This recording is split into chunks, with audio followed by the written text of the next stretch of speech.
Good morning. My name is Officer Ivan Ramos. That's Ivan Ramos, and I'm with the Public Information Office. And this morning we're going to be talking about a vehicle pursuit that occurred this morning. It started approximately at 7:35 a.m. in the 900 block of Springdale Road when a patrol officer, observed a vehicle weaving in and out of traffic. At the beginning, he thought it was maybe somebody texting. And then when eventually saw that driver getting over the line, crossing the line again, he thought maybe the person was impaired. So at that time, he attempted to make a traffic stop on the vehicle. The vehicle did not stop. At that point, which started a vehicle pursuit. During the pursuit, the vehicle did not stop. It was southbound on Springdale Road, turned on 7th Street, then turned southbound again on Pleasant Valley. Down on Pleasant Valley, around the 1700 block South Pleasant Valley, he had a head-on collision with another vehicle. It did not disable the vehicle at that moment, so the vehicle continued southbound on Pleasant Valley, evading the police officers. And just a couple blocks down from where that crash occurred with that head-on crash, the vehicle crashed into an electricity pole, knocking the pole down. Actually, it was still being held on by the electrical cables. That's the only thing that kept on the pole from coming all the way down. The driver was found to be a 12-year-old juvenile male. At that point, he was transported to Dale's Children's Hospital with minor injuries. He's being investigated right now for driving while intoxicated, failed to stop and render aid because of the crash he had with the other vehicle, and evading from the police officers. The head-on collision, was the person in the car, you said, in the other? Yeah, it was another vehicle that was heading the opposite direction.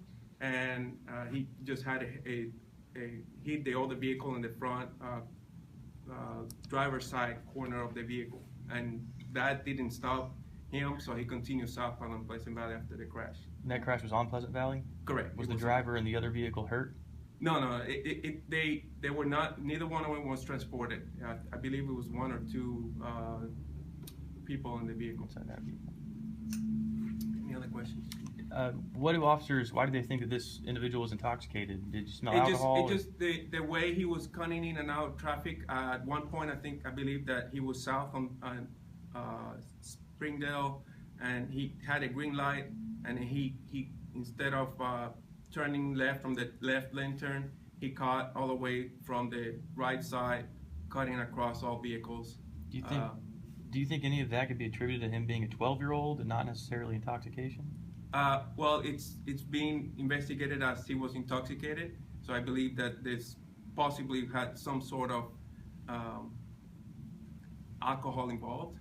We're not going to say that it's possible alcohol involved if we don't believe that there was any alcohol involved. So, are you guys looking at the parents as well? That I don't know.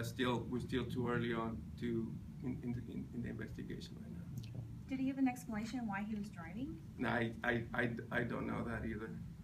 Where will this 12-year-old be charged? I'm assuming juvenile court? Juvenile, yeah. He just be juvenile. Are the charges different for juvenile? I guess that's up to the court. They still have felonies for juveniles as well. It just depends on the court and how severe the punishment is going to be. Obviously, evading motor vehicles is a felony. Everything else, fail to stop and render aid, I believe is a felony also, because obviously he didn't stop after he had a crash, and there were some possible minor injuries, but neither person on that vehicle was transported. Can you tell us? I guess you're saying he wasn't taken to the hospital? No, the 12-year-old was. I'm saying the vehicle he crashed into. The possible minor injuries, but neither one of them was transported. But that's why it's still investigated as a failed to stop and render aid for that portion. Can you tell us, is there anything, I mean, I'm assuming, can you tell us anything about the 12-year-old? Was he from Austin? No, I mean, just being he being a juvenile, there's not much information we can give out. That's as much as we'll be able to give out for that case. Last question. Kind of a bizarre thing. I've never heard of anything like this in Austin since I've been here. It happens, and obviously we don't know why it did happen and why was a 12-year-old driving. At the beginning, people thought, you know, a 12-year-old was transported, believing to be that he was injured because a pursuit we started, but it was actually we pursuing a 12-year-old, which we didn't know possibly until after the crash that it was a 12-year-old actually driving the vehicle. Thank you. All right.